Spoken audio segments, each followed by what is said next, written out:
video we can see how we can see a product cost price on the point of sale cart. So for that we need to complete a point of sale configurations for the product cost price.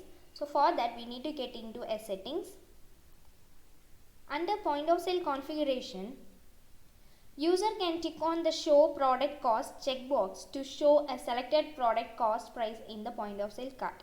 And also user can check on that restrict to show below cost checkbox to restrict a validate order if the sale order price, that is if the sales price is less than the cost price of the product.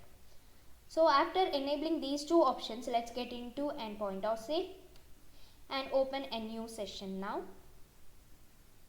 So from here you can see these are the products. So among this product I have chosen an office chair first. So user can see the selected product cost price in the point of sale cart. And then let me select another one. So now user can see the selected sales price is less than the cost price which we have seen here. So let's validate it.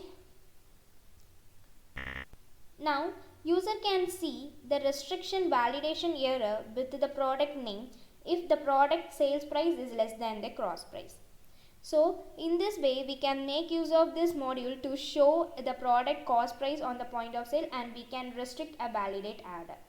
Thank you for watching.